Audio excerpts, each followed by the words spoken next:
मुफ्ती मोहम्मद हारून नदवी यांचे प्रभावी भाषण, हजारोंची उपस्थिती. राजकीय वर्तुळात चर्चा. प्रतिनिधी वसीम आझाद. अकोला इथं आयोजित धार्मिक व सामाजिक कार्यक्रमात प्रसिद्ध इस्लामी विद्वान मुफ्ती मोहम्मद हारून नदवी यांच्या भाषणाला ऐकण्यासाठी हजारोंची गर्दी उसळली होती. कार्यक्रमस्थळी श्रोत्यांचा उत्स्फूर्त प्रतिसाद पाहून माध्यम प्रतिनिधीही अचंबित झाले. या कार्यक्रमात राजकीय नेते असद ओवैसी यांच्याबाबत काही वक्तव्यांमुळे वातावरण तापले. समर्थकांच्या म्हणण्यानुसार असद ओवैसी यांनी उम्मा वर्गाविषयी केलेल्या कथित वक्तव्यांवर मुफ्ती हारून नदवी यांनी अत्यंत संयम व ठाम शब्दात उत्तर दिले. त्यांच्या मोठ्या पण परखड भाषण शैलीच्या भाषणामुळे उपस्थितांमध्ये मोठा उत्साह पाहायला मिळाला. कार्यक्रमात उपस्थित असलेले आमदार साजिद पठाण यांनीही मुक्तपणे प्रतिक्रिया देत मुफ्ती मोहम्मद हारून नदवी जिंदाबाद अशा घोषणा दिल्या. आमदारांच्या घोषणांनी सभास्थळी उपस्थित कार्यकर्त्यांमध्ये जोश संचारला. अकोल्यातील नागरिकांनी मुफ्ती साहेबांचे जोरदार स्वागत करत काही राजकीय भूमिकांबाबत नाराजी व्यक्त केली. समर्थकांनी असा आरोप केला की असद ओवैसी यांची कथित आक्षेपार्ह भाषा व राजकीय शैली अकोल्यातील जनतेला मान्य नाही. या संपूर्ण घटनेमुळे अकोला जिल्ह्यात धार्मिक व राजकीय चर्चांना नव्यानं उधाण आलं असून विविध स्तरातून प्रतिक्रिया उमटत आहेत. असद भाई कसं बनता कि खा कर कराओ ये जुमला सुन लो. अगर अकोला वालों को ये लग रहा होगा मुफ्ती साहब आज गुस्से में जवाब देने को आए. मैं जवाब देने नहीं आया. 11 तारीख पहले से बुक थी मेरी. साथियों कैसे है ना, 11 तारीख और 8 तारीख तुमने 2 तारीख पहले से जिद करके मेरी. अकोला वालों क्या लग रहा मुफ्ती साहब को असद भाई ने बहुत बुरा बुरा बोले तो मुफ्ती साहब जवाब देने आए. नहीं, अल्लाह की कसम मैं असद भाई की बहुत इज्जत करता हूँ. बड़े लिखे आदमी है, बैरिस्टर है, लेकिन अब क्या करना है वही भावले चाले कर रहे. अच्छा वो बैरिस्टर है कि नहीं? अरे बोलो ना यार. अच्छा कल क्या बोल रहे हैं? मुफ्ती हारून, मिस्टर हारून, मेरे मुंह को कोई नहीं लगता, मैं बहुत बड़ा छिछोरा हूँ. मोदी जी बोल रहे था. अगर मैं बोलता तो एमआईएम के भक्तों को बुरी लग जाती. असद ओवैसी ने खुद बोले मुफ्ती हारून मैं बहुत बड़ा छिछोरा हूँ. समझा ये कितने बड़े छिछोरे आपको मालूम है? मैं तो बहुत छोटा आदमी. इन्होंने जिन उलमा के लिए काबा खोला जाता उनको भी नहीं छोड़े थे. मौलाना महमूद मदनी को भी इन्होंने बेइज्जत किया. मौलाना महमूद मदनी का कसूर क्या था? सिर्फ इतना ही समझा रहे थे असद भाई पतंग मत उड़ाओ, बीजेपी का फायदा हो रहा. इनको जो भी समझाने गया बड़े से बड़ा आलिम, इनको काबा का इमाम भी समझाने गया तो उसकी भी बेइज्जती. इनको मदीने का इमाम भी समझाया तो उसकी बेइज्जती करेंगे. मैं तो छोटा सा मौलाना मुफ्ती हारून, इन्होंने मेरे उस्ताद मौलाना असद मदनी को नहीं छोड़े. इतने बड़े आलिम को इन्होंने मौलाना महमूद मदनी की बेइज्जती की है. इन्होंने मौलाना सज्जाद नमानी की जूतियां उठाते थे, जूतियां. लेकिन जैसे ही सज्जाद नमानी ने समझाया असद भाई गड़बड़ मत करो, बीजेपी जीतेगी, तो उस दिन से सज्जाद नमानी को भी डाला. तो ये इनकी आदत है. वो छिछोरे है, मैं छिछोरा नहीं. नहीं समझा? अल्लाह की कसम मैं मुफ्ती है. मेरे नबी ने मुझको सिखाया कि किसी मोमिन की इज्जत से मत खेलना, वरना असद भाई मैं खानदेशी है. नहीं समझा? जिस दिन तुमको मालूम नहीं बात, समझ रहे आप?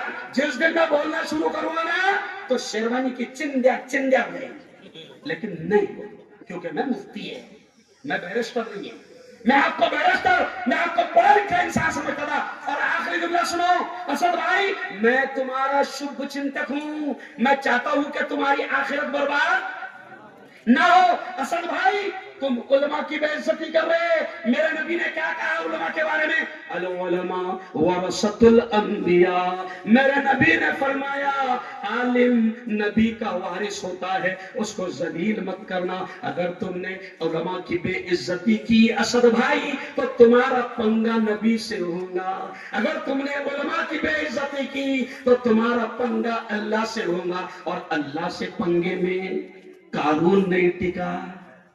क्यों? तुमने बोल देना गया. क्या बोल देना? सिर्फ जोर से बोलना. क्या बोलना?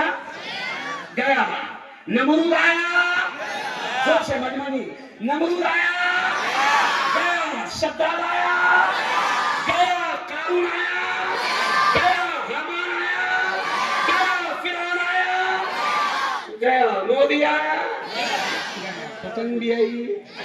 बोलो से पतंग भी आई. क्योंकि तुमने उलमा को जलील किया.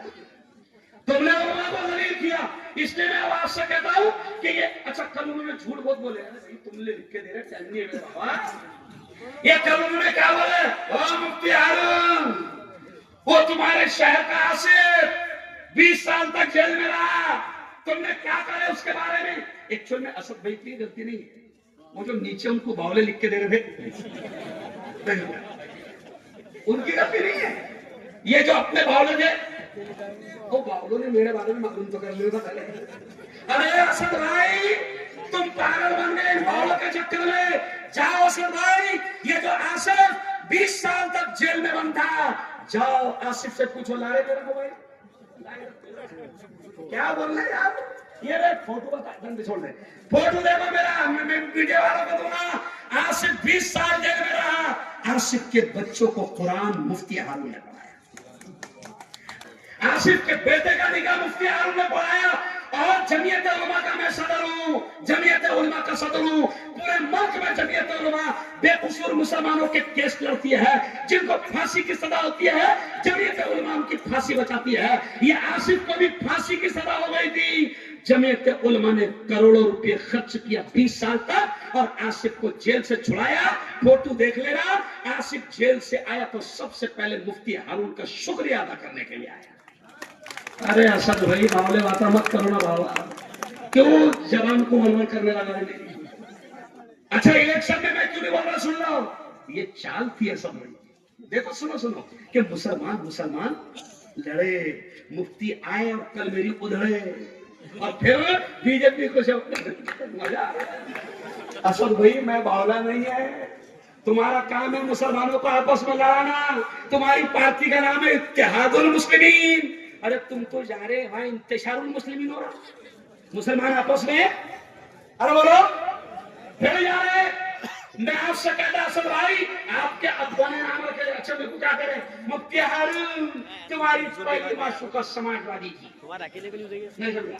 तो मैंने कहा असद भाई तुम्हारी 30 साल तक के माशूका कांग्रेस थी, कांग्रेस की गोद में बैठ के मलाई खाए, अभी भी अच्छा तेलंगाना में अभी भी असद भाई मलाई खाने के लिए मुफ्ती हारून की गोद में बैठे, कांग्रेस की गोद में बैठे, और अकोला में आकर लोगों को कांग्रेस के खिलाफ बोल रहे। सच्ची बोलना तुम्हारी मां की कसम खाता। 1.25 घंटा असद अवैसी की तकरीर हुई, 1.25 घंटा।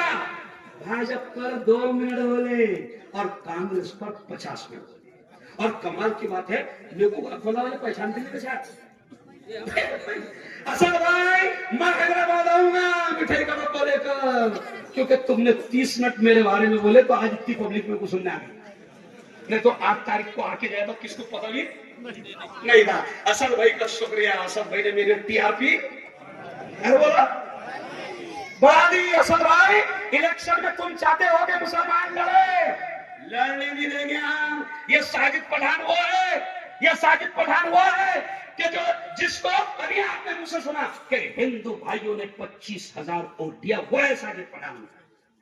तुम क्यों आए हो? 35 साल तक के जब यहाँ बीजेपी थी तो असद भाई के मुबारक कदम नहीं आए थे, और जब पता चल रहा है कि साले तो मुसलमान जीतता गया तो फिर बीजेपी ने बोली असद भाई तुम्हारा जाना जरूरी है, बोला मुसलमान जीत रहा, कांग्रेस जितारी, असद भाई हेलीकॉप्टर का भी दे देता, जाओ तुम। अरे इतना बड़ा नेता और नाले के इलेक्शन के लिए दोबारा, अरे बोला इतना बड़ा नेता और नाले के इलेक्शन के लिए जीतने वाला, अरे बोलो दोबारा। अच्छा साजिद पठान ने हिंदू भाइयों के लिए निधि मांगा तो मुफ्ती फतवा दे जाए रह गया। तेरा भाई अकबर ने 20 करोड़ मांगा वाके तो मंदिर के लिए, काली मंदिर के लिए। देखा वीडियो चलो ऊपर कहीं है ना, अकबर वैसी क्या बोल रहा, मुख्यमंत्री से क्या बोल रहा विधानसभा में, वीडियो देख लेना। अकबर वैसी कितना अच्छा है कि अकबर एक मुसलमान को भगवान ने तौफीक दी, मुसलमान तुमसे 20 करोड़ मांग रहा है काली मंदिर के लिए। अकबर के जुमले कि भाई वहां सिर्फ नहीं हो रहा क्या, तेरा भाई मांग रहा 20 करोड़ मंदिर के वास्ते, तो सेकुलर नेता हो गया। पहले 15 मिनट में लड़ाया करा था, नहीं हो गया पहले कितने में नहीं। ये सब इंतशारुल मुस्लिमीन है, इत्तेहादुल मुस्लिमीन नहीं है। और असद भाई तुमको भी वार्निंग दे रहा वाला मैं बहुत डेंजर है मेरे बारे में, तुमने जाने नहीं पूरा। और ये बावलों को बोल रहा अच्छा बताओ मेरे बारे में। मैं पत्रकार भी है, मैं वायरल न्यूज का मालिक भी है, मैं नजरुल टाइम्स पेपर का मालिक भी है, मैं जमीयत उलमा का सदर है, मैं कुरैशी बकर कसाब बिरादरी का हिंदुस्तान का अध्यक्ष है, मैं जमीयत उलमा और मुस्लिम पर्सनल बोर्ड के जरिए से हुकूमत की आंखों में आंखें डालकर बीजेपी के खिलाफ बात करता हूं। असद भाई बावले चाले मत करना, गलत जगह हाथ। मैं इज्जत करता हूं आपकी, इसलिए आपसे कहूंगा बस।